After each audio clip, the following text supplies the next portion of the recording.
Lesson number 35. The King of the Golden River. Part 2. Southwest Wind was true to his word.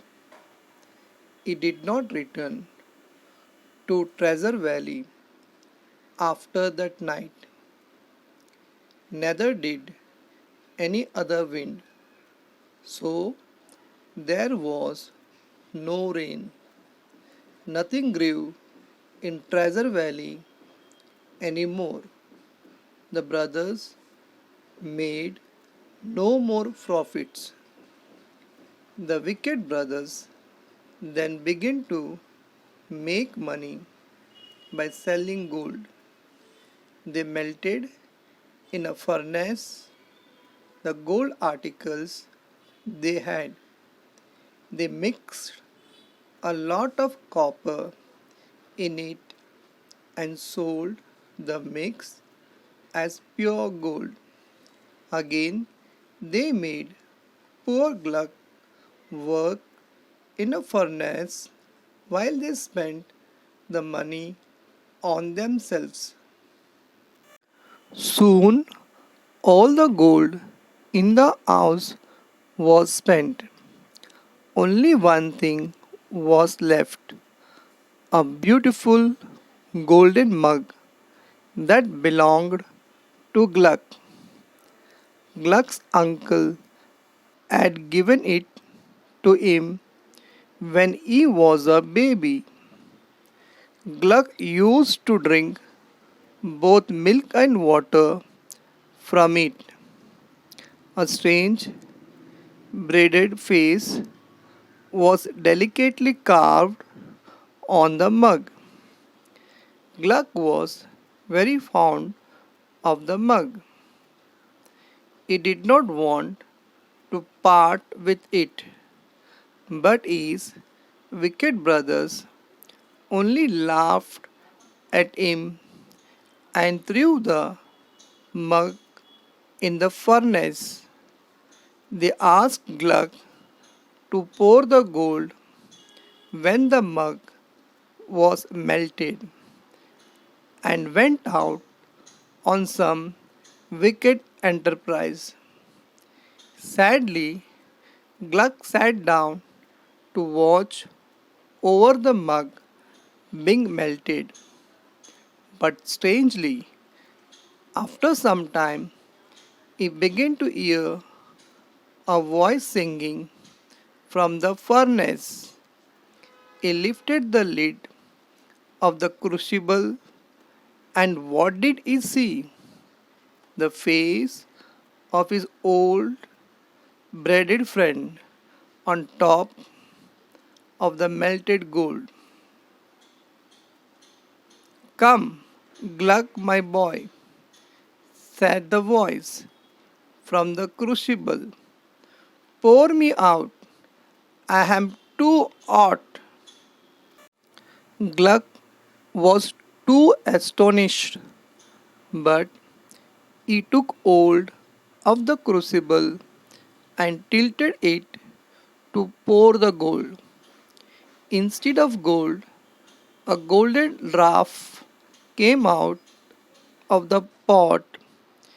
His was a face carved on Gluck's mug.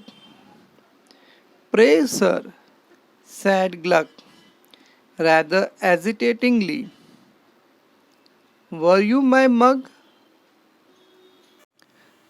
I am the king of what you call the Golden River." The golden giraffe told him.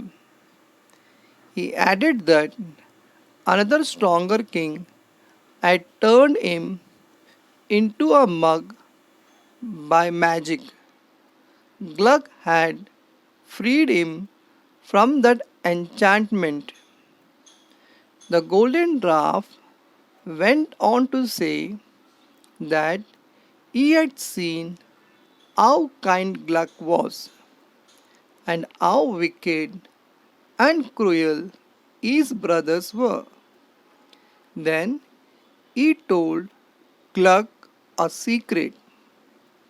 If anyone poured 3 drops of holy water into the river where it started on the mountain top, the river would turn to gold for that person. A person could try this only once, and if anyone put unholy water in the river, he would be turned into a black stone. So saying, the dwarf jumped back into the furnace and disappeared. When Gluck told this to his brothers, they did not believe him at first and beat him, but Gluck stuck to his story. So at last they believed him and began to fight over who should have the first chance to go to the Golden River. They fought so much that the police came to see what had happened.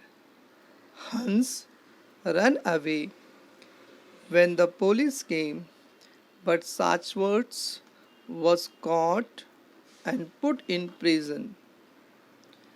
Hans was happy that Satchworth was in prison. The very next morning, he went to the church, stole some holy water, and set off for the mountain. It was not easy to climb the mountain. He was tired and thirsty. Soon Hans thought he would drink some of the holy water himself. Just as Hans raised the flask of water to his lips, he saw a little puppy on a rock. It looked as if it was dying of thirst. Hans only pushed the animal away with his foot, drank some water himself, and passed on. The climb now became more difficult. Hans felt thirsty again. He was going to drink some more of the water when he saw a little child on a rock ahead of him. The child was lying lifeless, its lips parched and burning. Ignoring the child, Hans drank some more water himself and passed on. The climb had now become very difficult. Somehow Hans reached the top of the mountain from where the Golden River sprang. A faint cry fell on his ears. Then he saw a weak old man stretched on a rock. Water, the man said. Water, I am dying. I have no water for you, replied Hans. He jumped over the old man's body and ran into the river. The sun was about to set. The river shone golden in the light of the setting sun. Hans threw the flask of holy water into the river, but alas, the river did not turn to gold. Instead, there was only a black stone where Hans stood. When Satchworth returned from prison, he took some of Gluck's money and bought some holy water from a bad priest and set out for the Golden River. While climbing the mountain, Sachwarts too saw the fair child dying of thirst and passed on without giving him water.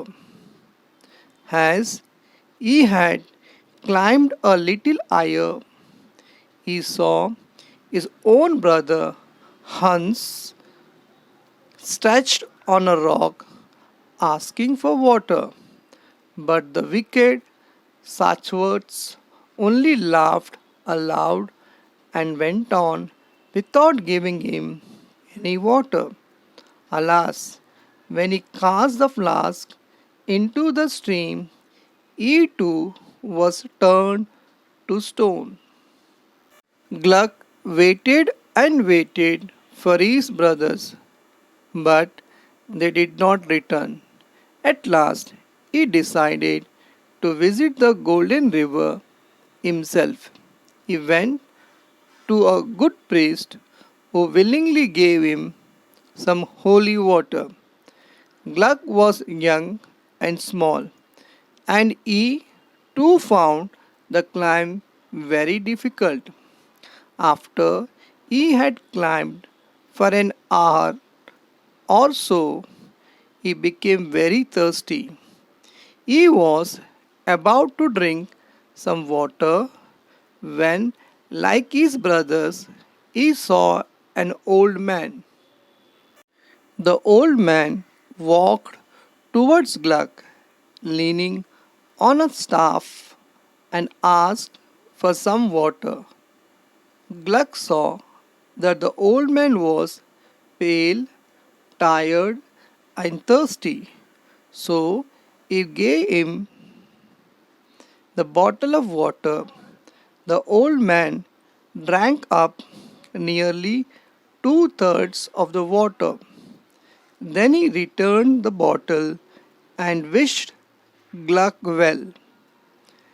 Gluck did not have any water himself, but as he went on, his path became easier.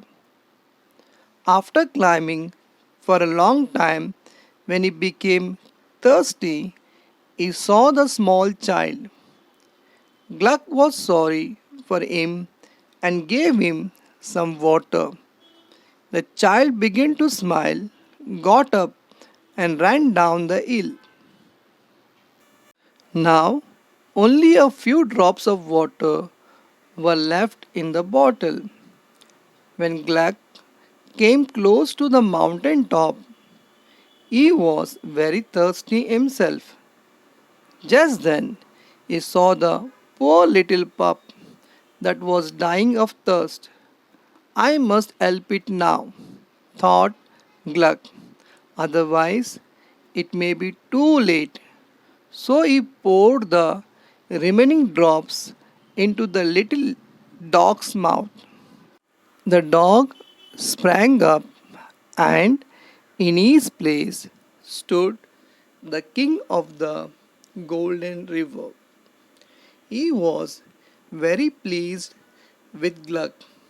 The king put in Gluck's bottle some dewdrops from the petals of a lily. Then he told Gluck to cast it into the leaping river.